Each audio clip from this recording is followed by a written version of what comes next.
Greetings all, and welcome to Lucas Brews. In today's video, we're going to have a build of the 1/72nd scale KP Models Mig-15 UTI 2-seat trainer. So this is a kit I picked up that's originally from 1979, so it's a relatively old-tooled kit. And I'm going to be doing it up as the Mig-15 that is currently at the Queensland Air Museum. Now, the aircraft there is actually technically a licensed built aircraft number 2, or LIM-2. Because the Polish built the Mig-15 two-seater trainer under license along with the single-seat fighter version, and that's what they called it, which was very creative of them. So I'll be doing this in 3 parts. In this part we'll be building the kit. In the next part I'll look at painting it and talk a little bit about what I did there, and in the third part I'll look at... So I'll be splitting this up into 3 parts as I've been doing with my more recent videos. In this video we'll have a look at building it, in the second video I'll be painting, and in the third one I'll do some weathering and give a little bit of a review at the end about this kit.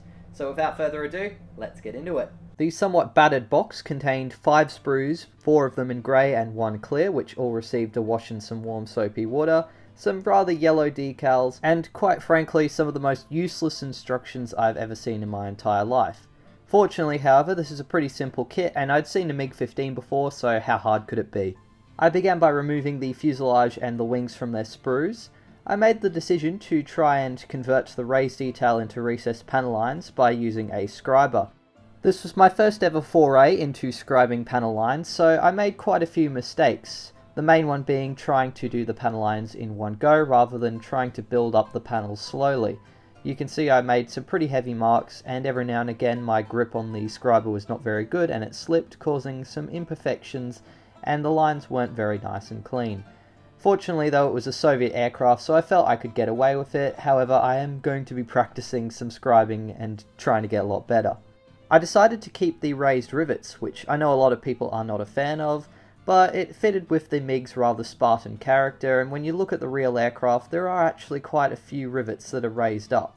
A lot of them though are countersunk, so perhaps it would have been more accurate to have sanded them down and then used a riveting tool, but I decided I liked it and it was a bit easier, so I went with it.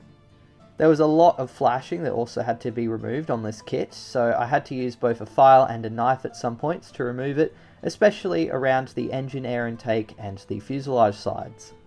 The wings received a little bit of attention with the scribing tool, but most of my time with them was spent sanding down the insides, which had a lot of flashing, and there were some also really nasty ejector pin marks I had to cut out and sand down so that the wings would fit together. Eventually they were nice and smooth, and they managed to fit together without too much of a gap. I glued them in place with some Revell Contactor Professional and then let the bulldog clips hold them in position. I then turned my attention to the cockpit, which honestly for the age of this kit was not too bad.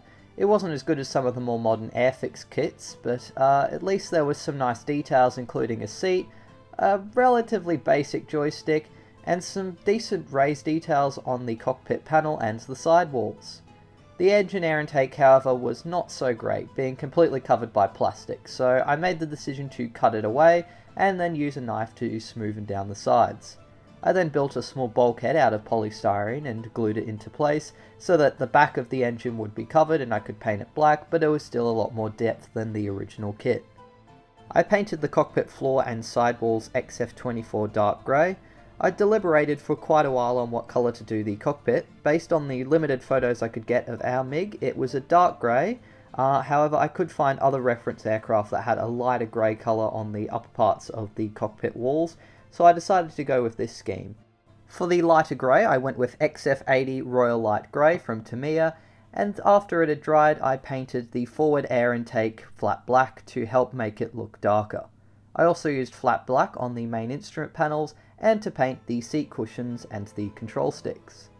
While waiting for the cockpit to dry, I also painted the first layer on the canopy frame with XF80 Royal Light Grey so that the interior colour would show through.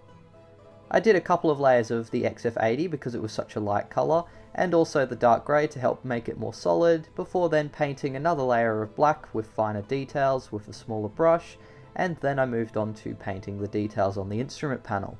There was no decal provided, and even if there was it would have probably fallen apart, so I decided to instead use a dry brushing technique by getting a little bit of flat white and dabbing the excess off the brush and then gently going over the raised instrument dials.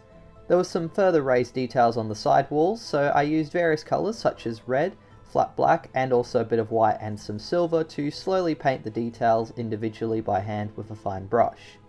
For the instrument dials, I like to paint them black and then go over them with a tiny bit of white to try and paint the edges of the dials. I went over the instrument panel with some Tamiya panel liner to help highlight the details further, but after I'd applied it, it was a little bit too heavy, so I waited for it to dry and removed the excess with some thinners. The cockpit also received a little touching of some weathering by using some XF16 flat aluminium and a fine brush to add some chips, and after the excess had been removed, I painted the final details for the cockpit before adding some seat belts using some 1mm Tamiya masking tape and then painting them flat earth.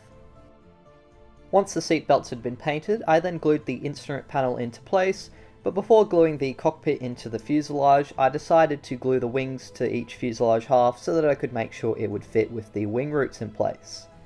The wings didn't have a large wing root, so it took a little bit of pressure to hold them in place while they dried, but eventually they fitted quite nicely. To try and get the cockpit into place was a bit tricky. There were no guide pins on the inside of the fuselage, so I ended up gluing some extra bits of sprue to the bottom of the cockpit so that it could support itself, and then I glued that into place.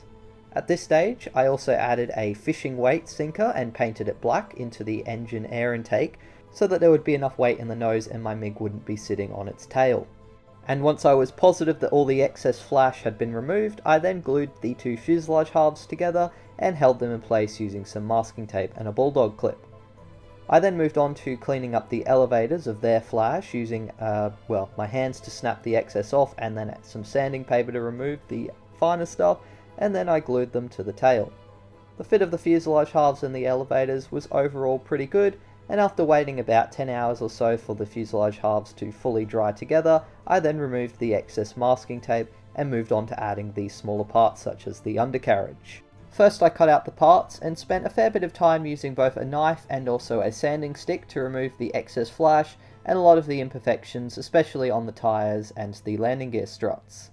The only small part that I kind of replaced was both the pitot tube and also the barrel for the cannon, which I cut off after I'd removed the excess flash and would later replace them with some floral wire. I decided to do the aircraft with its drop tanks on. This took a lot of extra time to clean them up, but after removing all of the sink marks from inside of the fuel tank and the excess flashing, I managed to glue them together, including the small piece that attaches them to the wings.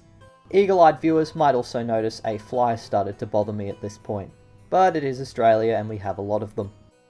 The single-piece nose wheel slotted quite nicely into place, however the main landing gear was a little bit fiddlier. However, there were still some marking points to help line them up, and eventually I glued them into place, followed by the undercarriage fairings, and later on the tyres. The last few accessories to be installed were the remains of the cannon, which was just the bulge minus the barrel, the exhaust at the back of the aircraft, which fitted quite nicely, and the two drop tanks, which did not fit nicely at all and took a fair bit of pressure to get them to sit. The guide pins were also a little bit small, which did not help.